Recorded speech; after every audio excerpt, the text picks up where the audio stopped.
sports? Do you like beer? Do you love sports and beer? Then you're exactly where you need to be. This is the Huebs, Views, and Brews show on 1252 Sports Chicago. Cheers.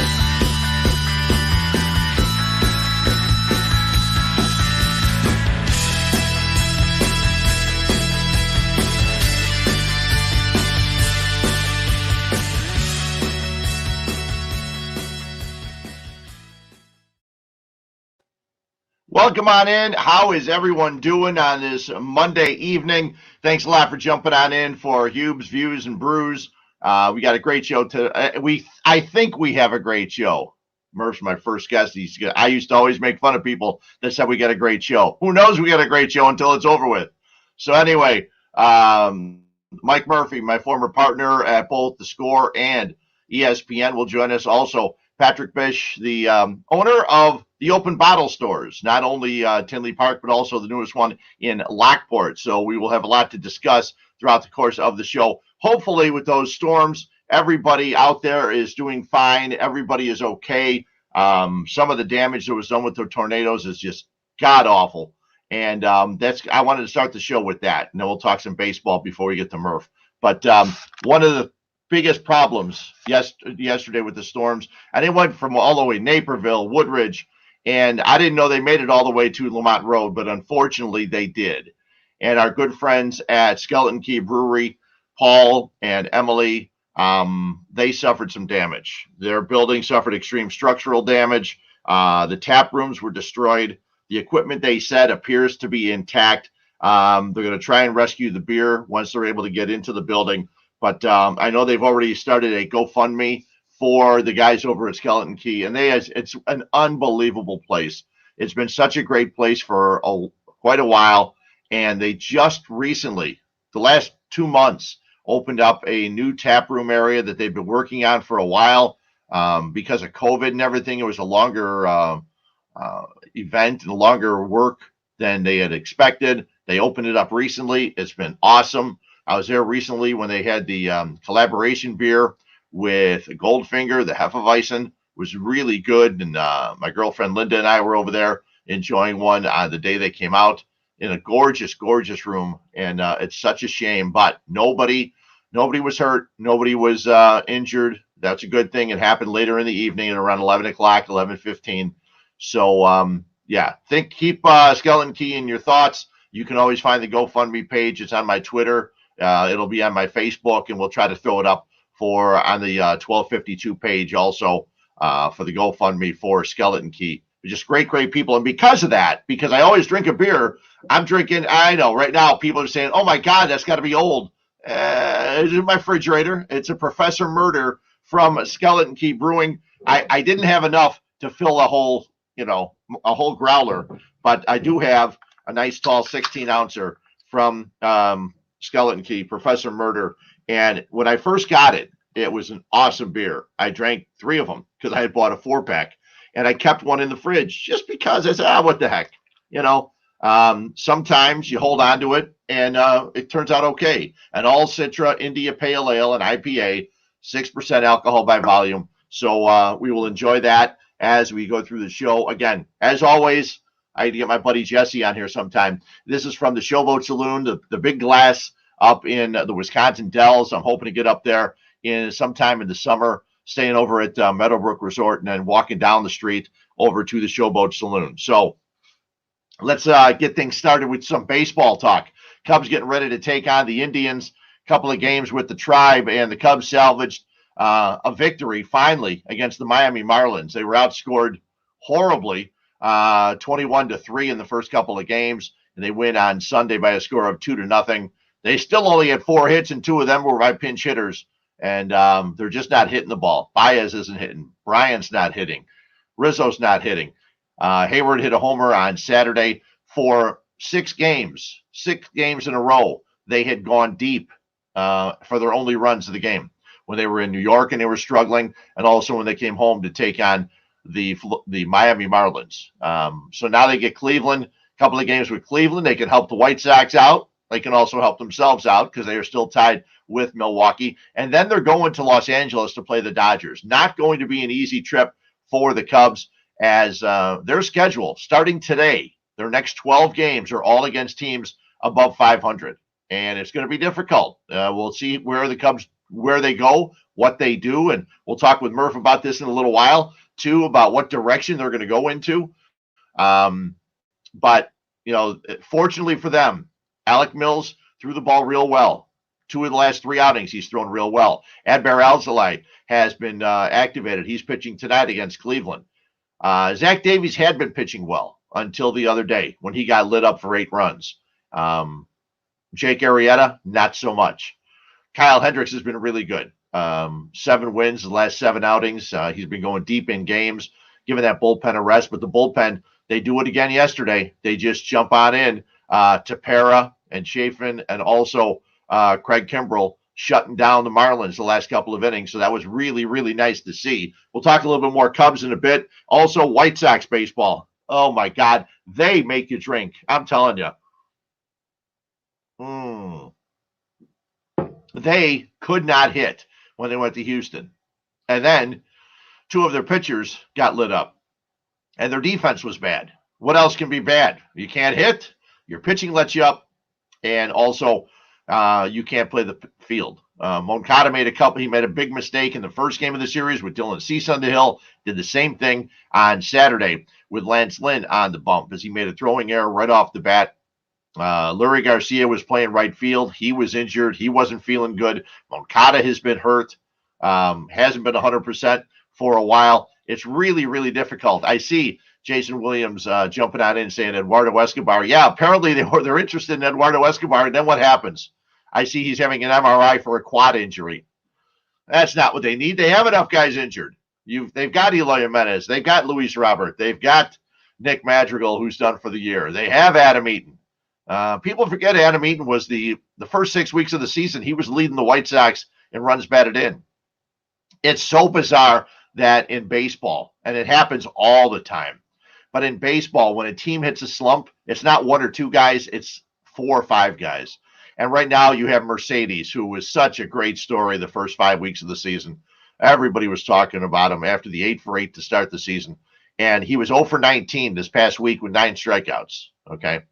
So they're having all kinds of problems. They get a day off today. And what cures your ails usually is the Pittsburgh Pirates. And they get the Pittsburgh Pirates in back-to-back games, Tuesday night, Wednesday afternoon, then an off day, and they come home for the reopening day of the White Sox and Guaranteed Rate Field. The Seattle Mariners come to town. Now, I mentioned the Cubs, and I mentioned this last night for those who may have tuned in on Fox, the Sports Zone, with Caitlin Sharkey. It was very fun to be on with her last night at 10 o'clock to wrap up the weekend and talk a little baseball. But I mentioned the Cubs in the next 12 games, starting today, have 12 games against teams above 500. The White Sox, on the other hand, they play 18 games. Their next 18 games, leading all the way up to the All-Star break, are against teams below 500, except for this coming weekend. Seattle is a couple games over after wins the other day. So they are, I think, 38 and 36, 2 games over 500. So the White Sox hopefully can get their bats in gear a little bit down in Pittsburgh, come home with a big crowd, hopefully 100% capacity, as there'll be a Guaranteed Rate Field this weekend for a big series. I know it's country music night on Friday. They're also giving away hats, I think it is. And should be great crowds for the White Sox this coming weekend. They say, I know about a week or so ago when they lost to Tampa, Lance Lynn, or last week actually, Lance Lynn said, it's a game in June. We don't really care. He said, we don't really give a shit. Okay. But in the 7 games they played against the Yankees and the Astros, 2 teams that you expect to be there when it comes playoff time, they're 0-7. So they're going to get the Astros again at Guaranteed Rate Field right after the All-Star break. So hopefully by then they can get some things working and things will go a little bit better for the Southsiders. So the White Sox have been struggling. They're 43 and 29. The Cubs 40 and 32 as they start this 2-game set with Cleveland. And both teams, it's so bizarre. working on the radio on the weekends to be able to talk about two first-place teams. But this past Saturday and Sunday, talking about two first-place teams that were both playing very poorly, and that usually doesn't happen. But the White Sox in that American League Central Division have a Cleveland team that's not very good. They don't have a lot of hitting. Their pitching usually gets hurt. And then you have Kansas City, who started out of the box real well. Minnesota, who is just going to sell off people. So that's really bad. And then in the NL Central, I'm still thinking that the Cincinnati Reds are going to make a run at this thing. Milwaukee and Cincinnati are there. Milwaukee tied with the Cubs right now. I don't think the Cardinals are going to make a run, but I do think Cincinnati's got one in them. So we'll have to wait and see how things go as we progress through the season and before the All-Star break. And speaking of the break, speaking of the Cubs, let's bring in my guy. Let's bring in Mike Murphy, formerly with the WLS and with the Score and with the ESPN. Murph, how you doing tonight? I can't hear you for some reason. What if I yell real loud? There we go. We can hear you perfectly now. I'm trying to match you sip for sip with not your father's root beer, which is not root beer, as I'm sure you know. It's unbelievably delicious. Maybe I can get a case sent over for free wherever they are, because I know everybody's watching you every day. So it's pretty cool. I'll keep up with you. Yeah, it's good stuff. I usually just do one, but it's kind of a big one I've got. So it's, it takes me a little while to drink it. I was eavesdropping the first 10 minutes, and I had to Google up growler. I didn't know what now you got your prop there? Yep, all right, there we go. It's 64 ounces generally. I just read about it. That's it. And they carry the beer, from wherever it's being produced. Yep. But I had a good idea. When you do your wonderful segment, What's Up Fred's Can? Yeah. I think you should not be just Fred Humor, but your new nickname, Fred the Growler. There you go. Hubner, because you're going to be mad and growling with the growler. So Sure. Yeah. It's a possibility. Or what's up my growler or something like that. Because, okay.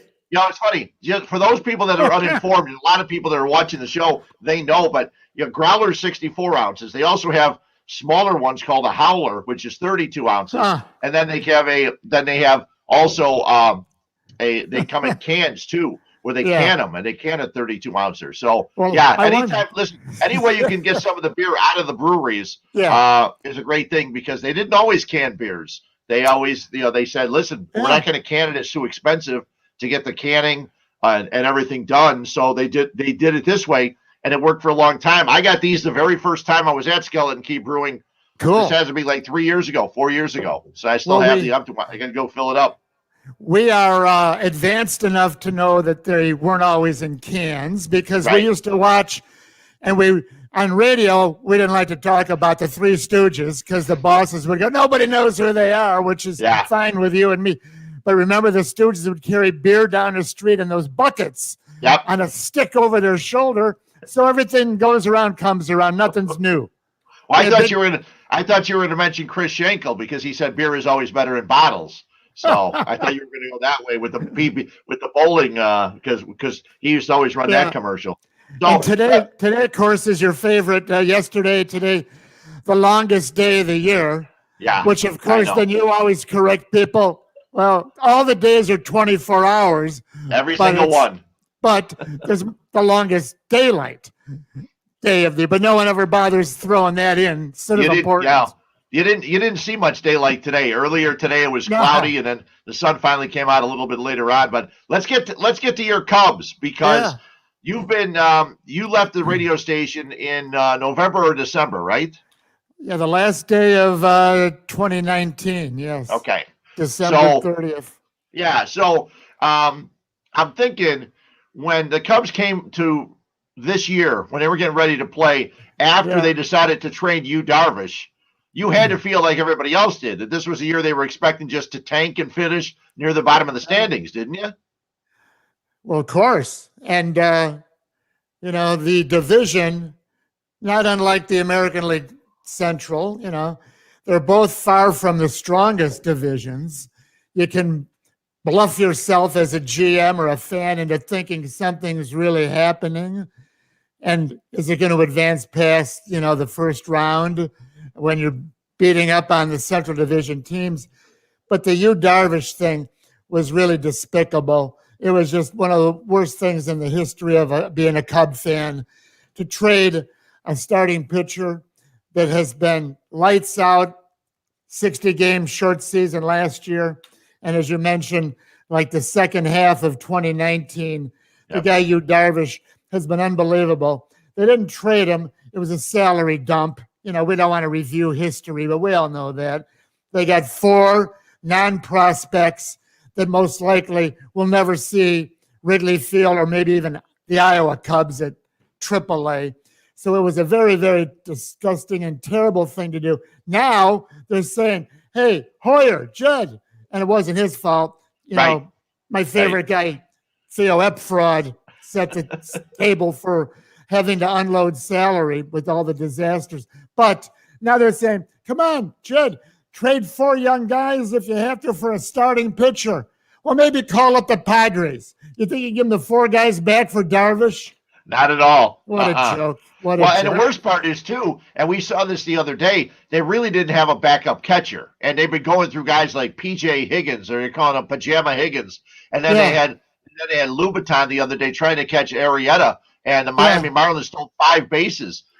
You get rid of a guy like Caratini. That was the perfect guy to go along with Darvish to San Diego. San Diego couldn't be happier with both of them. Caratini won a big game for him the other day. I think I don't think Jed wanted to do that, but the Padres had him by the short hairs, knowing that the owner, Ricketts, had told him to dump salary. So they said, give us Caratini also. I think that was just to be the every 5th day catcher, for Darvish. I don't think they thought he could, if you play Caratini every day, we know what will eventually happen. Water will seek its level. But he's a terrific second catcher. Most teams don't have a second catcher anywhere near him. Switch hitter, got some little gap power, and throw one out there in the seats for a homer. Yeah. Now they want to trade Caratini. I'm sorry, Contreras. Now they want to trade Contreras. How are you going to do that? You got nobody. He's the second best catcher in the history behind Gabby Hartnett. What about Jody Day? Well, Jody was okay. But this guy. How about Randy Hundley? Rebel was good. You can't say Rebel anymore. Randy was good. But this guy's the second best catcher in Cubs history. He's 27 years old, and they're going to have to trade him to get 3 guys back, including a catcher. The Marlins, I just read this in Paul Sullivan today. Back in the offseason, maybe you knew this. Sometimes the Marlins, they were talking to deal 3 prospects, a young catcher, a double-A outfielder, and a Class A left-handed pitcher. They'll rekindle one of those things and trade the second-best catcher in history. Yeah, they can't do it. But here's the biggest question, and I've compared it a couple times to the movie Major League, where the lady owner takes over. She wants the team to lose really bad, and they start winning. I'm sure Jed feels the same way because they didn't expect this, and you can't tell a team of Major League Baseball players or NFL players to go on out and lose. And they hit like garbage the beginning of the season, but then their pitching was okay. Then it all kicked in. They're still in first place with Milwaukee. Now the thing is, and you know this too, and the owners know it too, you make money if you get to the postseason. If you can play in the playoffs, you make playoff money. It's nice to make playoff money, even if you're only there for a round. You hope to be there for more than 2 games like last year. But if you're the Cubs, my thing all year long, I've been saying it, is don't trade Bryant. If you can't work him out, just keep him and win as much as you can. Then you'll get one of those picks late in the first round before the second round. Because you're not going to get anything for him because you know the kind of money he wants. People aren't going to want to give him that kind of money. Well, you've just described a pickle. They're in a pickle. Yes. And it's, whose pickle it is? Theo's pickle. And I don't want to, God love him. He brought a World Series to my life. You've seen my T-shirt. Now I can go to heaven happy, die happy. Right. But finally the owner said, you know what? We're cutting off the tap. There's no more money. We can't keep giving money away. So they had to start making it. Now here, like you bring up, what's interesting though, not only have the Cubs been winning when they were hoping they wouldn't, they being the front office. Now maybe you've done this, and I try to listen to you all the time, Fred. The White Sox with the terrible 3 injuries. The injuries to Robert, Eloy, and the second baseman Madrigal. All right. You could almost make the parallel that the Sox right now would be better off. I don't want to, it's really putting them in a pickle now by winning. Yeah. Because now could you make this argument? So when the Cubs traded to get Chapman, the left-handed reliever in 2016, they traded Gleyber Torres, who, everybody knew was going to be good, but they got the World Series. Now, I'm extending this, so I'm sort of joking. Would you consider right now, if you're Rick Hahn, trading Eloy or trading Robert or trading Madrigal and getting what you need now to maybe be in the World Series? It's a year, they're a year farther along than Torres. I understand it. But it's an interesting, podcast talk. Maybe the Sox should move one of those 3 guys. I'm not advocating it. Yeah. But you got to think, it's not a bad idea, Murph. Well, you don't want to do it. Yeah. Everybody out there is interested in bringing a guy like Kopech, because if you can get a pitcher, they would love to get Kopech. And he's had his problems. He's had Tommy John. He sat out last year. He's had some nagging problems even this year. And he's a possibility.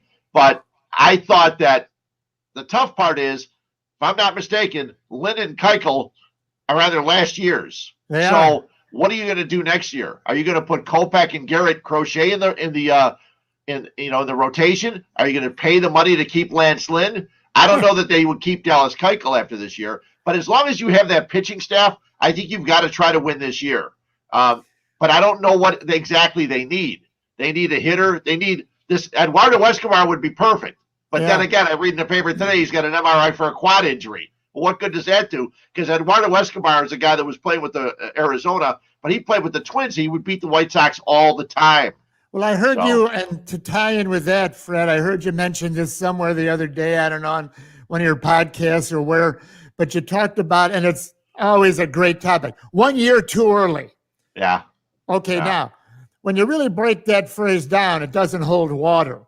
But that's what they said. I thought the Cubs were ready in 2015. 2015 was 1 year too early. Well, not if you won it all. So are the White Sox this year, without the injuries, were they 1 year too early? Or was next year the year and the injuries? So is next year 1 year too early?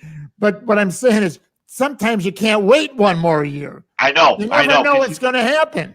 You have no idea, right? You can't. you can't wait because you can't. You look at the guys that are hurt now, who you could have never predicted. All these guys got hurt in the same year, and now I don't know if it's just because they're all hurt, or if they just saw that 2 guys on the team are out for such a long time after running to first base. I have not seen a guy in the White Sox run hard to first base in 2 weeks since Nick Madrigal got hurt. They don't run hard to the base. Now I know it's an old man, get off my lawn kind of thing, running hard to first base, but I saw a guy hit a ball deep in the hole at short, and he was trotting to first base. Come on. And you're not even talking about Jock Peterson of the Cubs. Oh, my God. No, I know. I'm kidding. Oh, my God. You know what? You sent me the message. The only thing, the other day, for those who don't know, the other day, Jock Peterson hits a pop-up. There's 2 outs in the game, 6th inning. He hits a pop-up. The wind's blowing about 30. Yeah, it looked like it was going to be in the on-deck circle. And all of a sudden, he walks to the dugout while the ball's still up in the air, and the catcher has to go into fair territory between the plate and the mound to catch the ball, falls down while Jock is taking his helmet off in the dugout. And you mentioned to me that he got pulled. I went back and looked. He may have, but he also it was a double switch. But it was convenient for the manager Rossi, Grandpa, that it was the double switch time so they could mask it and cover it. Oh, no. I didn't yank him. Double switch. I know. It's disgusting. But then again, the next day he starts the game and he leads off. And I'm saying, you can't do it. I mentioned on the radio on Sunday, I go, you can't have him play. You got to sit him. And everybody says, Well, you can't. He's the only guy hitting for them right now. Hey, remember Joe Madden's T-shirt, Respect 90? Yeah. Yeah, they got 90. The new one, Disrespect 90 feet. Yeah, disrespect everything. Yeah. Okay, now you've heard me mention this and blame you for you guys. You damn bleacher bums were the ones that started throwing the baseball back. Yep. And earlier this year, someone threw a baseball back at a Sox game and got ejected and kicked out of the game. And before every game on the south side of Guaranteed Rate Field, they say, if you throw anything in the field, you're subject to being ejected from the contest. Mm-hmm. Well, you crazy guys in the bleachers were the ones that started throwing this ball back. So before I let you tell about that, I'm blaming you for the beer cup snake. It's you guys who allowed the bleacher fans to not watch the game. But see, you guys watched the game. That's the thing. Explain how this whole thing happened with throwing the ball back. Well, we were, by the way, we were going to have the growler snake, but they didn't sell 64-ounce beers, thank goodness. Thank goodness is right. Well, it was, the throw the ball back was in the middle of 67. Out in left field, we had a loosely knitted together group called the Left Field Bleacher Bums. We never looked for publicity. We were just out there, and the writers and the Cubs were red hot, so they would send reporters out, and so we got the name. Anyway, Hank Aaron hits a home run right in the midst of maybe there's 20, 30 of us, the Bleacher Bums, yellow helmets. And we had a president of the Bleacher Bums, Ronnie Grousel, and he caught the ball on the fly, Hank Aaron. And I think the word is like impetuous, like spur of the moment. It wasn't like planned out at Ray's Bleacher Bar the day before or anything, you know. He just took the ball and goes, I don't want the goddamn Hank Aaron's blank home run. He throws it back. And like the crowd was stunned. No one had ever rejected a baseball, even though back then they probably cost about $1.50. Now they're probably $10.50 because everything is exactly, did you know, 10 times more now than in like 1967. Salaries, minimum wage, automobiles, postage stamps, beer, anything from 68, just add a zero to it. And that's the price. Anyway, he throws it back. The crowd was stunned. And then it became like sort of a cult thing. Throw it back, throw it back. It died then in the mid-70s when the Bleacher Bums all finally went to get jobs. or went to work like real people. But then it was weird. It resurfaced around 84 when Cubs, Jody Davis, and the Cubs had the big year. People started throwing it back, even though, full disclosure, they would put like a cheap ball in their back pocket, or if they got a BP home run. But that's where it all started. Yeah. And it's really league wide. It's probably worldwide. They probably do it in Australia and Japan baseball. It's showing the enemy we don't want it. Right. I know. There's only been a couple times, and I keep bringing them up. The twin second baseman, can't remember his name right now, but he was rounding the second base, almost got hit by a ball because the player threw it back in the field. You know, the fan threw it back in the field and stuff like that. Well, rarely do they make it. The fan had bad arm. Well, rarely do they make it that far. You know, rarely do they make it back. There was sort of an art to it when you just sort of like lob it over Billy Williams' head, but you didn't want to hit Kessinger. No, you tried not to. I know. No, you lob it like a tennis. Yeah. See, you're now. The other big story in sports is that it's a big story in sports that might not play itself out for 10 years. But the Chicago Bears made a bid on Arlington Park. Now, you used to go to Bear games. You went to Bears games at Wrigley Field, did you not? Oh, many. Yeah. So they moved to Soldier Field in 71. Correct. And I've mentioned on the radio, I don't quite understand. I don't care what the stadium looks like from the outside. Once I'm sitting down and I'm inside, it's okay. There's a couple of overhangs, like for football, things like that. When I'm sitting in the 200 level to watch a soccer game, I can't see either scoreboard, either jumbotron because of the overhang and everything else like that. So it's not a great stadium, but it's not it's the smallest one in the NFL. But can you imagine? I never thought the McCaskies would spend the money to pick up and build. They won't.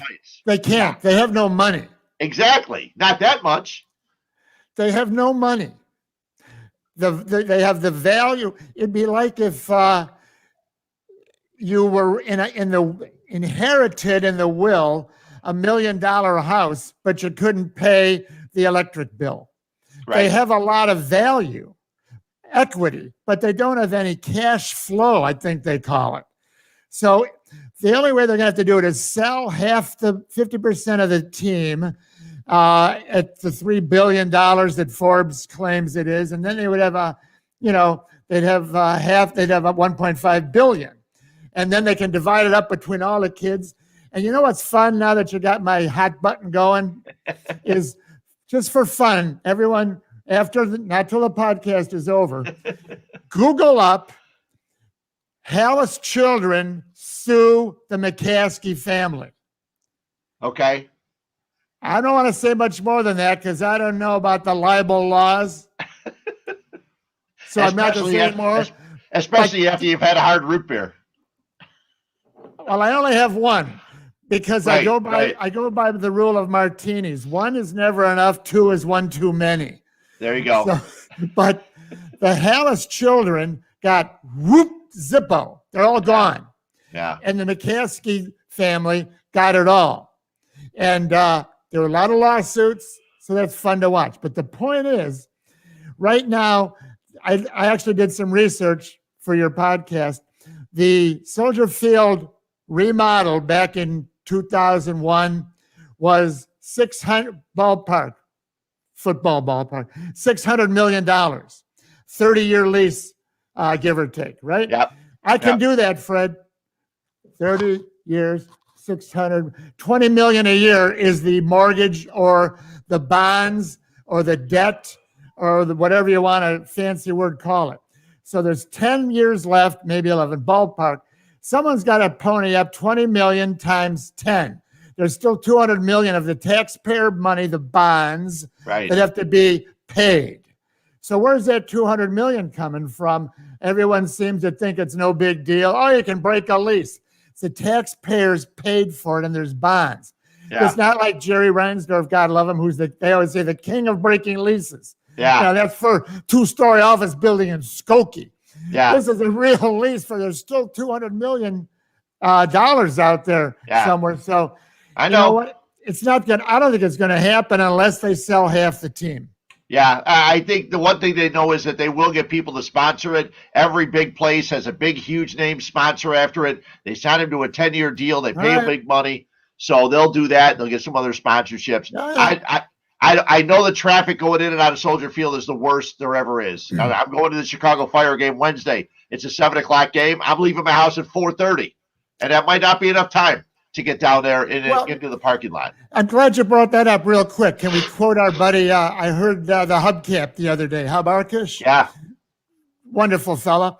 And Hub was talking about now the few times I would go to Arlington Park when I live downtown, just take the Metro, right which there. Is from Ogilvie, used to be called the Northwestern train station.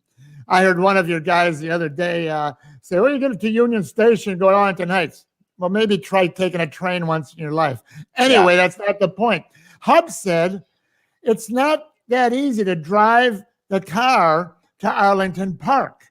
Now, I haven't done it, but Hub usually has a good angle on stuff. Have you ever driven to? Yeah. Well, see, it's easier. I think what he's talking about, maybe from the north or from the city, but from the western burbs, you just take 53. You take 355 to 53. You get right off of Euclid. You're right there. It's really simple going that way. That's good. Yeah, but maybe coming from the city on 90, it might be a little more difficult. But but you know what? They have more outs. They have more ways to get out. And they'd probably have to actually infrastructure build ramps off of somewhere, new ramps or something. Maybe. One other thing I got to let you go in a minute, but Justin Fields. I mean, the Bears finally get a quarterback they think is going to be their guy. We heard that a couple of years ago because Ryan Pace thought Trubisky was going to be their guy. But now they come out, Nagy says the other day, he tells Mark Silverman, there's no way he can win the starting job in training camp. It's Andy Dalton's job. What are your thoughts? You think he's going to hold true to that? You think he's hoping that's going to happen? Well, I've never been in a locker room, Fred. I know. But I would imagine that there's nothing uglier than the sports phrase losing the team, which doesn't happen often, Right. which means the 25, 26 baseball players tune out the manager. The 15 guys on the Bulls, they tune it, yada, yada. If the players know opening game one against the Rams, if they know game one that the best quarterback is on the bench, that goes bad quick in the locker room. So that's the only way I would think that the pressure would be on him to back off his words if it's cut and dried. Well, it's funny. I said earlier in the show, I said that you can't tell baseball players or football players to go on out there and lose. People thought the Dolphins were trying to lose a year or so ago. That didn't happen. Never. And in football, these guys are on 1-year contracts. They have a 4.5 year lifetime. They can't. They want to go out there and win. They're not going out there trying to lose, and they're not going to go out there and give it all when they know their better quarterback is sitting on the bench. So it's going to be interesting. Going to make it interesting, and it'll be fun to see how it works out this year. So, Murph, we'll do this again sometime. This is fun as always. We always have fun. I'll keep a not your father's root beer in the closet over here. That sounds good. It's great talking to you. We'll talk to you soon, okay? All right, great to catch up with you. See ya. You too. Mike Murphy, my good partner from Bolt the Score. When the Score first went 24 hours, even before that, I was doing updates for Murph, and I would do an update at the top of the hour. And Murph would keep me after my update and talk to me for 15 minutes. And I'd have to jump out, get all the scores, come back and do an update at 20 after. We used to do top 20 and 40 for the updates. Then we went to 24 hours. They had me and Murph do the show together. And it was Murph with Fred. And about a year or two later, they called it Murph and Fred. The only difference between Murph with Fred and Murph and Fred, just for those people who ever go to negotiate contracts or if you're in the broadcast industry, Murph with Fred doesn't make as much money as Murph and Fred. You can ask for more money when the and is there. Just a little, it's Waddle and Sylvie, not Waddle with Sylvie. So just to let you know, in case you're ever negotiating a broadcast contract, okay? We'll talk more about my guys over at Skeleton Key Brewing in just a little bit. But we want to get to our next guest for the show. And it is called Huebs, Views, and Brews. And because of that, I'm always drinking. And it's a Professor Murder today from Skeleton Key Brewing. And I'm sure the Professor Murder cans turned up at the Open Bottle either probably in Tinley Park a while back. And we're happy to bring in Patrick Bisch from the Open Bottles. And Patrick, how you doing tonight? Hey, Fred. Good. How are you? I'm doing real well. I'm making a list today of bottle shops and bottle shops that not only sell craft beer, but also have tap rooms. And I ran out of paper. Now there's a million of them. You got the Beer Cellar, Iron and Glass, Beer and Now, a lot of liquor stores like Prestige Liquors and Crafted 1979's been around for a while. My guys out in Mokina. In the city, you got the Beer Temple and Beer Miscuous, and it keeps going. But in the suburbs, you guys were trailblazers opening up the bottle shop back in 2015, correct? Yeah, 2015 we opened, both my wife and I, we opened up the Open Bottle in Tinley Park. There was really nothing like what we were doing back then. And it's kind of cool to see everyone kind of put their own spin on what we did, Everyone's got their own little niche, I think, right now. So it's really cool. It is cool, too. And I've talked many times with the different beer people I've had on from different breweries and other things. And the industry is like no other. I've never seen a thing where everybody pulls for the other guy to succeed. It's got to be shocking. What did you do before you got involved in this? Yeah, I was IT customer support manager, so not nearly as exciting. I'm sure. Corporate job behind a desk. It paid the bills. It was good, but there wasn't a lot of passion behind it. And my wife, Julie, who's not here right now, she is handling the 2 toddlers that we have at home right now. Sure. Thankfully, thank you. But yeah, she worked in the hospitality industry. So she used to work at hotel downtown, a few different ones actually. So both her and I just kind of looked at each other one day and we're just like, we're getting into beer. We're, going on brewery tours around Chicago and even around the country at the time. And we kind of just looked at each other and said, let's do our own thing. Let's start this. And at the time it was difficult because no one knew what we were talking about when we were approaching the town or the state about it. Sure. So it took a little bit of educating, but yeah, we finally got our feet wet and then we just dove right in.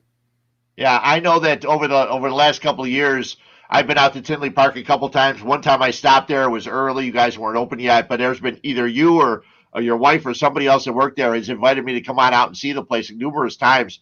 And I'd come out there and, I'd hit a couple other places, but I never got a chance to go there. And we will talk about your new place because I did go to the Open Bottle in Lockport, and it's gorgeous. It was a really, really nice place. But I want to talk more about how you guys got started and into this. I'm reading a story that was done by, I want to say Matt Powers did a story on you guys when you were ready to open up in Lockport. And it mentions that you're a certified Cicerone. Is that correct?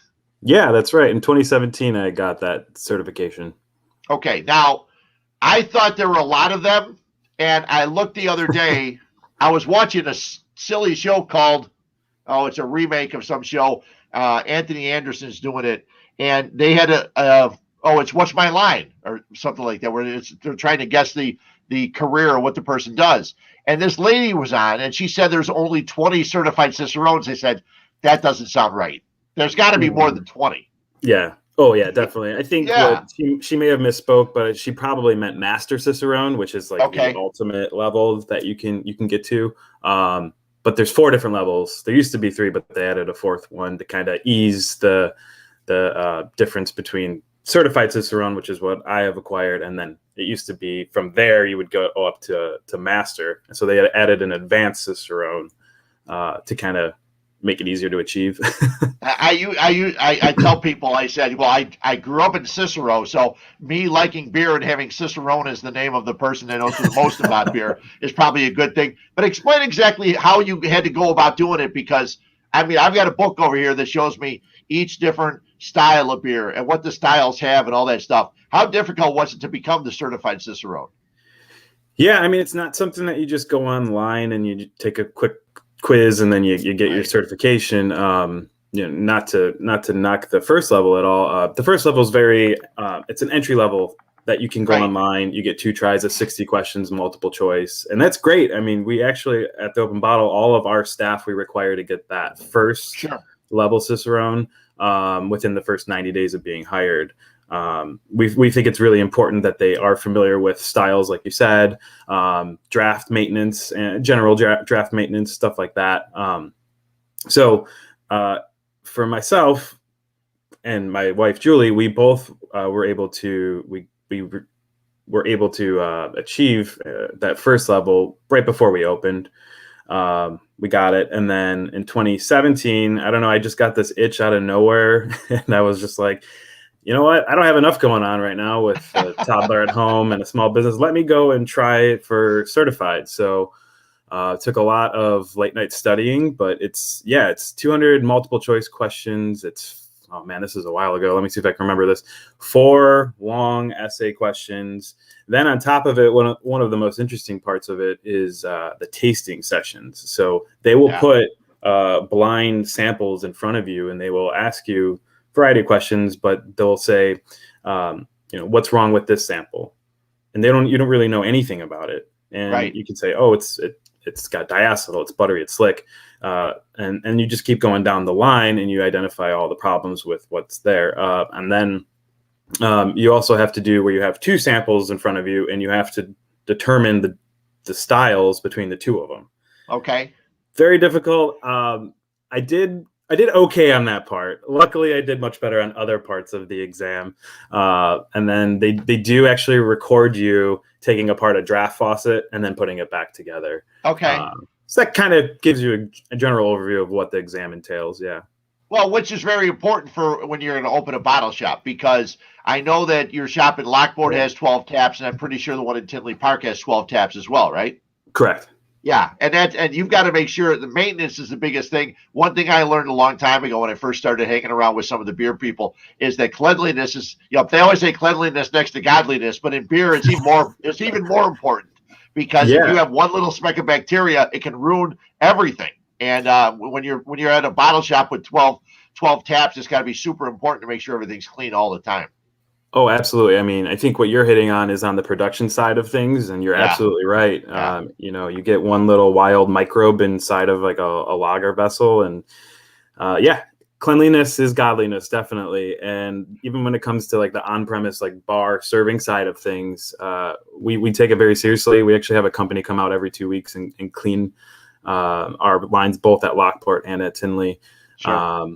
Shout out to Leaders Beverage if I can do that. Yeah. They are great guys. We love them, and we've been using them since we opened. So when you first opened in Tinley Park, I mean, you open it up. It's how did you go about advertising, getting people into it, getting people to come into your place? Because like you said, nobody in the area knew what it was. But was there enough interest in craft beer at the time for people to come in and be interested, or how did you guys go about getting people in the door?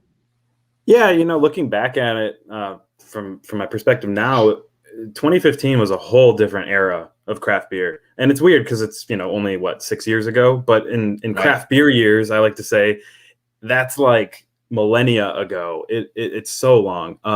When we first opened, all we had were bottles on the shelf, and it's like when I think Brickstone down in Bourbonnais started canning. It was weird to see cans on the shelf, and now you look and it's weird to see bottles on the shelf. Sure. But back then, the perception for craft beer, it took a lot of educating, that's for sure. Especially us being in Tinley Park in the suburbs. I don't think craft beer really had taken off at that point, especially like it is now. Hailstorm Brewing, right down the road from us, they just opened at the time. Right across the street from us, 350 Brewing, and then that was pretty much it as far as craft beer goes. So it took a lot of educating, walking people through the difference between a Mosaic hop, a Citra hop, or an IPA or a Saison, or that kind of conversation happened a lot. So it's changed for sure.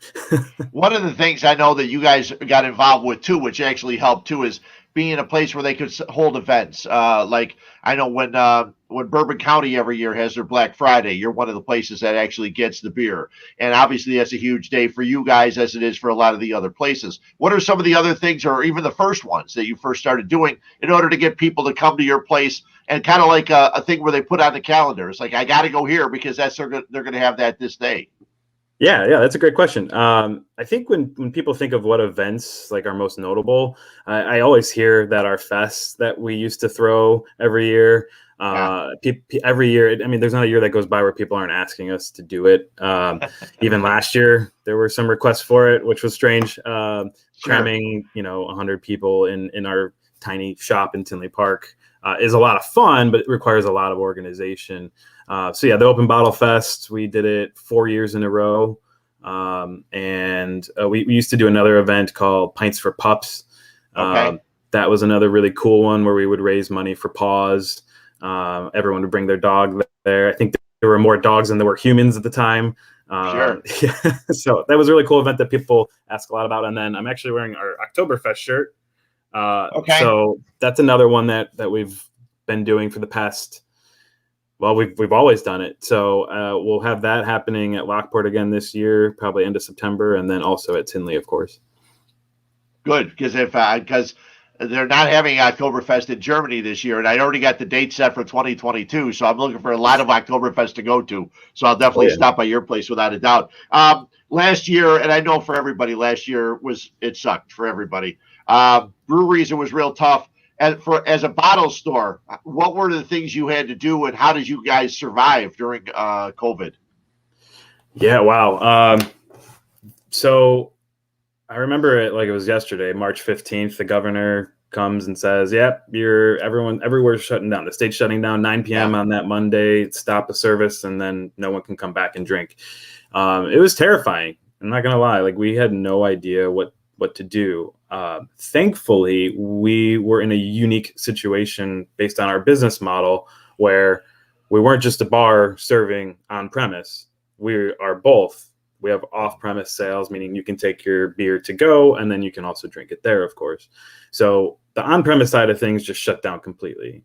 The website, which I take over as on my own responsibility. I was up many late nights getting that up to speed to make sure that we had a somewhat stable website that people could go on and purchase product and then do curbside pickup.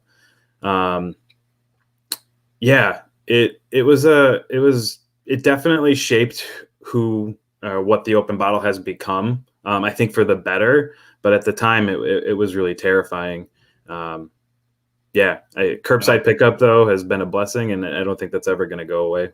No, I can imagine. I was reading the article that Matt Powers did, and he said something about you had something where if someone found a beer on the shelf, you had some kind of super chiller where they could have it. What's he talking about? Yeah, that's also another like feature of our store that people just once they see it, it just like sticks in their head. Not really our intention. We just wanted a way to chill down beer really quickly. So yeah, behind the bar at both locations, we have a bottle chiller, and you can pick up any bottle or can in the store, hand it over to us. We can chill it down in about 5 minutes or less, and you can either drink it there or you can take it to go, and it's free of charge. But yeah, I like to say it's really cool. Yeah.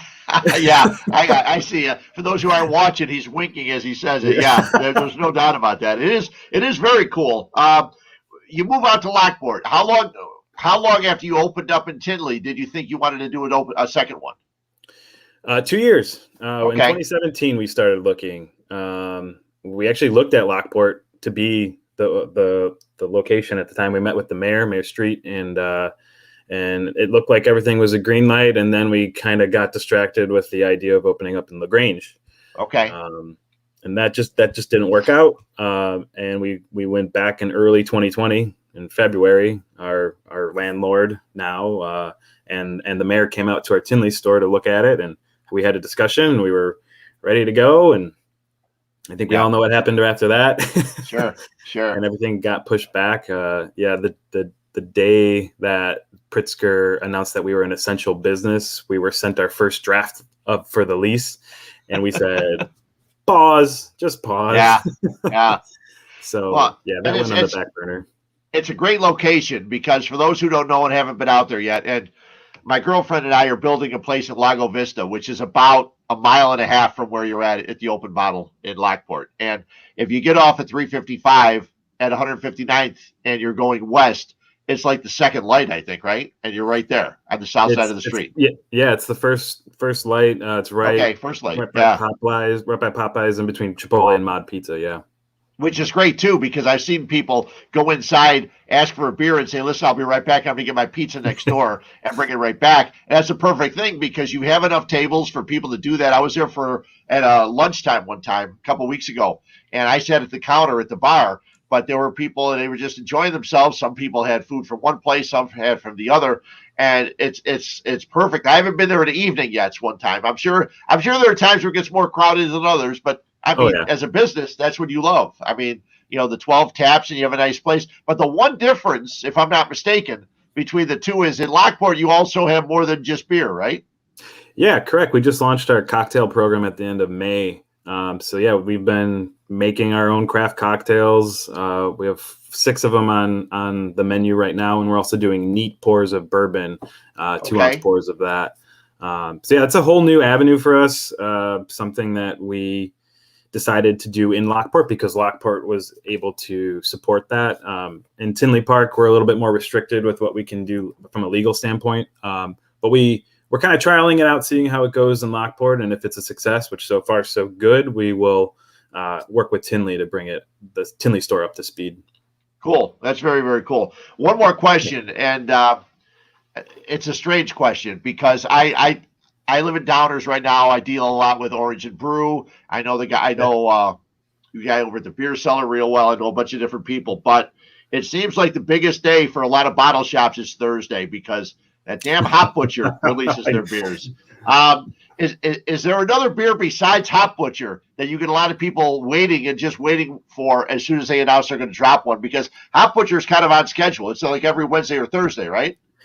Yeah, I mean, they got it down to a science where they're doing their weekly Thursday drop. We also have it on our end down to a science where every Wednesday evening around 8 o'clock we do an online pre-order for it. Okay. So you can jump on our website, order it, pick up your 4-pack the next day when we open up at 11.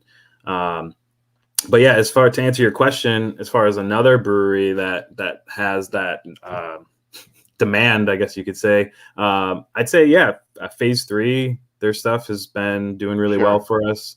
Goldfinger, we get a lot of messages about Goldfinger. I know you're a fan of their stuff. Yeah, very much so. Yeah, as am I. And we get a lot of requests for their cans because they don't really come out to market all that often, so they're not on such a schedule. But when they do come, the messages come right beforehand, so people are looking for it. It was nice when he started that, and you see all the lagers, and then you see his collaboration beers with Skeleton Key. It was a Hefeweizen, and he did it with somebody else. He did a Kolsch. So it's like, okay, they're perfect because he's not pushing what he does, but he's letting the other brewery supplant, the addition to the beer. And I thought that's all very cool because I did get a chance to go to Germany a couple times, and the people in Cologne will tell you, they will say, you cannot make Kolsch anywhere else. See, I know that. Kolsch style. They call it Kolsch style. Exactly. Kolsch style. You get around it that way. Before I let you go, is there anything else coming up soon other than Oktoberfest, which is September? Anything else coming up at either Tinley or Lockport that you want to talk about? Yeah, absolutely. Thanks for asking. In Tinley Park, we have our brewery bingo every Thursday at 7 o'clock. So it's a chance for people to come out, get $3 pints of a special beer that we have on draft, win some prizes. Beyond that, we have our 6.5-year anniversary party coming up at the end of July in Tinley. The reason it's 6.5 is because we couldn't celebrate our 6th in January when we wanted to. Kind of pushed it off till the end of July. So that's the last Saturday of July, the 24th, I believe. So that'll be a really fun time. We'll have a lot of really special beers on draft, some special package that you could take to go. People are gonna really like what we have in store for them for sure. Cool. That's very, very cool. Like I said, I love the place in Lockport. I'll be there a lot more when I'm living closer. But like I said, it's right there on the way. And Tinley Park, I've been to 350. I've been to Hailstorm. When Hailstorm first started, they needed this much stuff on the shelf, room on the shelf. Now they need like this much room. It's amazing how much beer they can at that place, and it's all really good beer, and people love it. So that's really nice to see. When I was in the store in Lockport, you start Hailstorm. Oh, they just keeps going. It's amazing. Yeah, we have our collaboration coming out with them this Friday. Actually, I should have mentioned that. Oh, do you? Okay. It's called Super Blast. It's an imperial version of a beer that we've done before with them around 4th of July. It's Imperial Hazy IPA with blueberry and mosaic hops. So should be good. Sounds great. This weekend, I'll have to make some time to get out. Will it be available in both or only in Tinley? Yeah, both locations and at Hailstorm, of course, too. Sure. Cool. Patrick, really great to talk to you. I appreciate your wife at least babysitting so you can jump on and talk. Actually, it's not babysitting, it's your own children, right? It's just watching your kids. Absolutely. Yeah. Well, Fred, thank you so much for the invitation. I really appreciate it. No, my pleasure. And hopefully I can get out and see you one of these days soon, and we can sit down and have a beer ourselves and share one and sit and talk. Yes, some nice Kolsch or something like that. That'd be great. That'd be nice. That'd be wonderful. Thanks a lot, Patrick. Right, appreciate it. Thanks. Patrick Bisch from the Open Bottle in both Tinley Park and in Lockport. And it's a great place. The one in Lockport's awesome. I've been past the one in Tinley Park, and it's nice. They're in strip areas, and they're run very nicely. Very, very pretty place. Very nice place. They got coolers with the beer. And I had a great time when I was at the one in Lockport. And as soon as I was there, I grabbed a card and said, this guy'd be perfect to get on because they've been out there for a while. And it's nice to see that they've expanded. Started in 2015 and now opened up in Lockport. Now, I'm still debating, but I think I'll be able to come up with a What's Up Fred's can in just a second.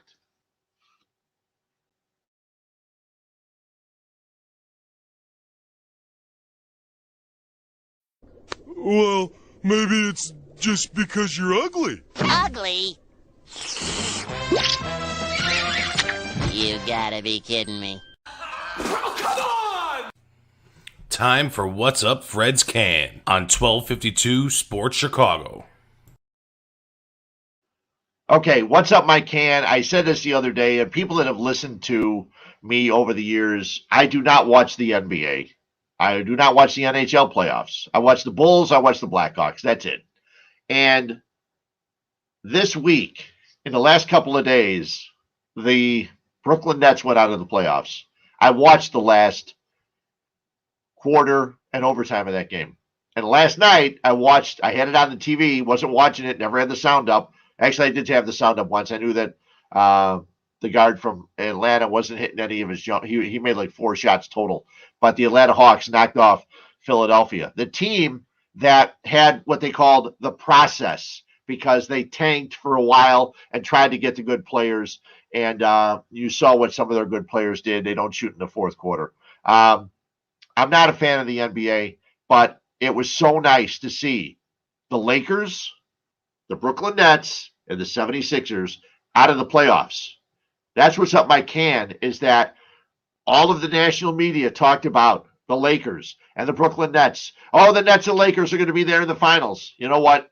Maybe, if you're a Bulls fan, maybe what's happening in the NBA playoffs can give you a little bit of hope that building a team and not getting a super team and grabbing superstars from all over the place, maybe building a team is the way to go in the NBA. So you have Zach LaVine, and you have the other guys that were picked up during the course of the year. You pick up a few other people. Hopefully you get a draft pick 1 through 4, so you keep it instead of having to give it away this year. Maybe the Bulls can get to the playoffs and make a nice run at it sooner than a lot of people expected, because there's nothing, in my opinion, nothing worse in sports than what the NBA is doing with these super teams. And unfortunately, it seems like with Aaron Rodgers and other things, maybe it's starting to go a little bit to the NFL. That would suck. Okay? That'd be miserable. I know that today there was a thing that came down in college sports that they're going to allow people to. You're right, John. John sends a message, says, rather watch Harry Kane. Yes. England plays, they're already advanced to the next round of the round of 16 for the Euro 2020s. Yeah, I'd rather watch that too. I'm always watching soccer over basketball, there's no doubt. But anyway, what they did was they said that athletes can get school like tutoring and computers and things like that. And a lot of people think that that's the first step before they can pay athletes in college football. Listen, my opinion, my idea, a couple of years ago, I brought it up. People thought I was crazy. It's probably going to happen. Keep the schools the way they are. Don't make the kids go to school. Just recruit kids to play on your basketball and football teams. They make the money for you. Pay them as an athlete. Don't make them go to school. You're a business all of a sudden. Alabama teaches kids, and they also have a football team. And Duke teaches kids and also have a basketball team. If they want to go learn, fine, but they don't have to. I don't think players should get paid to play. I really don't. Never did. You get an education if you want to go for it. If you don't, then don't go to college. You should be able, if you're good enough, to go right to the pros. If you're good enough out of high school, go to the NBA. Good enough in high school, probably not ever. Go to the NFL. You got to be a little bit older, a little bit stronger. So, yeah. So what's up, Mike Can? It's the NBA, the way that's run. I'm very, very happy that the Nets, the Lakers, and now the Sixers are out of the playoffs. Thanks a lot for jumping on in. Thanks for watching today. Thanks to my guy, Mike Murphy, for jumping out with me for a few minutes. Also, Patrick Bisch from the Open Bottle in Tinley Park and in Lockport. Don't forget, you can always see the show if you miss it here on my Facebook page. You can see it on twitch.tv. You can see it on YouTube. Just go to the 1252 Sports Chicago site. Just search that. You'll be able to find it. Also, you can see it, hear it on Spotify, usually the next day. So until next Monday, have a great one. I'm all out of beer. And don't forget, find the GoFundMe page from our guys at Skeleton Key. They had some problems with the tornado. We got to get them back up and running because they make awesome beer, including the one I just finished, a Professor Murder. I have to go look for more Skeleton Key beers before or as soon as I'm out of here. So have a great night. Thanks for watching. And it's Huebs, Views, and Brews from 1252 Sports Chicago. Thanks a lot.